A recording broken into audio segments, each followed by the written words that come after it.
নমস্কার। বাংলার বিপ্লবে আমি বিপ্লব প্রতিদিনের মতো আপনাদের কাছে আজকেও এসে পৌঁছেছি।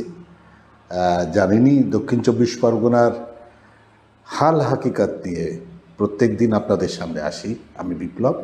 অবশ্য আমার আসার কারণটা হচ্ছে শুধুমাত্র খবর পরিবেশন নয়, সমাজকে সচেতন করা। বিগত সরকারের হাত ধরে যা দেখেছেন তা তো সবাই অবগত। আমি বিগত সরকারের দোষ দেব না। আজকে আর তাদের বিরুদ্ধে বলতে বলতে ক্লান্ত হয়ে গেছি। আজকে যে কথাটা বলবো বারুইপুরের কথা। গতকাল আপনাদের বলেছিলাম বারুইপুরের ঘটনা নিয়ে কিছু আলোকপাত করেছিলাম যে এনকাউন্টার হয়েছে। বারুইপুরে আরেকটি ঘটনা অদ্ভুতভাবে এই ঘটনার সঙ্গে যুক্ত, যেটা হারিয়ে যাচ্ছে, কিন্তু সেটা খুব ভয়ঙ্কর। যদি বলেন কি না, মুখ্যমন্ত্রী পার্ক সার্কাসের ঘটনার পর কড়া হুঁশিয়ারি দিয়েছিলেন, কেউ যদি মব তৈরি করে সরকারি সম্পত্তি ভাঙচুর করে, পুলিশ কর্মীদের গায়ে হাত দেয়, মানে তছনছ করে, মানে এলাকা বিশৃঙ্খলা সৃষ্টি করে, তাহলে তাদেরকে যোগ্য শাস্তি দেবেন। বারুইপুরের ক্ষেত্রে কিন্তু সেই ঘটনাই ঘটল। কি ঘটল? নাবালিকার ক্ষেত্রে আমরা দেখলাম যারা দোষী সাব্যস্ত হয়েছে তাদেরকে দ্রুত গ্রেপ্তার করা হলো এবং তাদের মধ্যে একজন এনকাউন্টার হয়ে গেল পালাতে গিয়ে, খুব স্বাভাবিক। কিন্তু তারপরের ঘটনাটা কি জানেন? সেই দিন, অর্থাৎ যেদিন নাবালিকাকে মৃত অবস্থায় ধরা হয়, সেই দিন মব একটি ছেলেকে, মানে মব বলবো সেই বিশাল মানুষের যে সমাবেশ হয়েছিল, সেখানে জড়ো হয়েছিল, তারা সেখানে একটি ছেলেকে দোষী মনে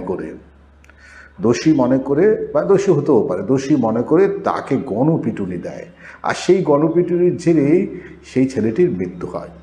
সেই তত্ত্বাজা আরেকটা তরুণ, একটা কিশোরীর যেমন প্রাণ গেল, তেমন নৃশংস গণপিটুনিতে একজন প্রাণ গেল। সবচেয়ে মজার বিষয়, সেই সময় ক্যামেরা চলছিল, আর বিভিন্ন ক্যামেরা, সোশ্যাল মিডিয়ার ক্যামেরা, সবার হাতেই ক্যামেরা। সেই ক্যামেরায় যাদের চিহ্নিত হয়েছে তাদেরকে সরকার চিহ্নিত করে এবং চিহ্নিত করে দোষী সাব্যস্ত করে। সেই সময় পুলিশের উপর যারা আক্রমণ করেছিল, পুলিশের গাড়ি এবং সরকারি সম্পত্তি যারা ভাঙচুর করেছিল, তাদেরকে চিহ্নিত করে এবং এখনও চিহ্নিতর কাজ চলছে।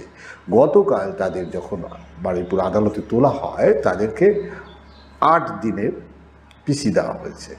মজার বিষয় হচ্ছে, এদের বিরুদ্ধে অভিযোগ কী ছিল? এদের বিরুদ্ধে অভিযোগ দেওয়া হয়েছে, মানে আপনাদের স্পেসিফিক্যালি বলি, 8 জন গণপিটুনির সঙ্গে যুক্ত, অর্থাৎ এই যে নৃশংসভাবে যে মারা হয়েছিল সেই গণপিটুনিভাবে প্রত্যক্ষভাবে যুক্ত, তাদের 8 জনকে রাখা হয়েছে। বাকি 9 জনকে এই বিভিন্ন যে সরকারি পুলিশের গায়ে হাত, পুলিশকে মারা, আক্রমণ করা এবং সরকারি সম্পত্তি ভাঙচুর করা, এছাড়াও এদের মধ্যে 7 জন আরও সব মিশিয়ে তাদেরকেও বিশৃঙ্খলা তৈরি করা এবং সরকারি সম্পত্তি নষ্ট করা, এই ধারাতে তাদের বিরুদ্ধে আদালতে তোলা হয় এবং যথাযথ আদালতে 8 দিন পিসি দেয়।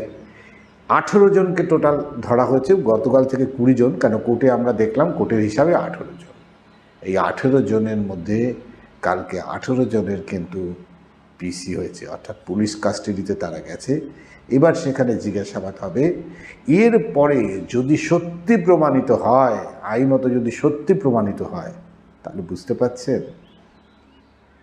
এনকাউন্টার বলে বাংলা যখন উত্তাল, তখন কিন্তু নিঃশব্দে আরেকটা আইন কঠোর হয়ে গেল, যে পুলিশের গায়ে হাত দেওয়া, সরকারি কাজে বাধা দেওয়া, সরকারি সম্পত্তি ভাঙচুর করা, তারা কেউ কিন্তু রেহাই পাবেন না। সুতরাং আগামী দিনে যদি কেউ মনে করেন যে সরকারি সম্পত্তি ভাঙচুর করবেন, পুলিশের গায়ে হাত দেবেন, একটা মব তৈরি করে একটা বিশৃঙ্খলা বাংলায় তৈরি করার চেষ্টা করবেন, সেগুলো বাড়ি। কিন্তু আজকে এই ঘটনার প্রত্যক্ষ প্রমাণ, যা ক্ষতি হয়েছে এই 18 জনের থেকেই কিন্তু সেই ক্ষতিপূরণ শুভেন্দুবাবু সরকার নেবে। আমরা যেমন দেখলাম দোষীর কঠোর শাস্তি, এবং আগামী দিনেও সেই শাস্তি, বাকি যারা আছে তাদের শাস্তি ঘোষণা হবে। বাংলায় একটা আতঙ্কের পরিবেশ তৈরি হয়ে গেছে, যে ধর্ষণ ভাই ধর্মের নৃশংস ঘটনার সঙ্গে যুক্ত থাকলে এনকাউন্টার হওয়ার ভয় আছে। আবার এটাও ঠিক, সরকারি সম্পত্তি ভাঙচুর করলে পুলিশ যারা দায়িত্বে আছে তাদের উপর আঘাত হানলে বা সম্পত্তি ভাঙচুর করার প্রচেষ্টা করলে, গণ্ডগোল পাকাবার চেষ্টা করলে তাদেরকে কিন্তু শ্রীঘরে যেতে হবে এবং সরকার কিন্তু এই খরচও আপনাদের থেকে নেবে। অর্থাৎ শাস্তি হিসাবে হয়তো দেখা যাবে যা ক্ষতিপূরণ হয়েছে সব আপনার থেকে আসবে। কি জানতেন না? না, আসলে নাবালিকার এই খুনটা নিয়ে আপনারা ভুলেই গেছিলেন, এত বড় একটা ঘটনা। সাবধান হওয়ার দরকার আছে। আবার বাংলার শান্তি শৃঙ্খলা বজায় রাখতে এবার কিন্তু কঠোর প্রশাসন। কেমন লাগলো আজকের এই অনুষ্ঠান? আপনারা আপনাদের মতামত জানাতে ভুলবেন না। ভালো থাকবেন, সুস্থ থাকবেন। নমস্কার।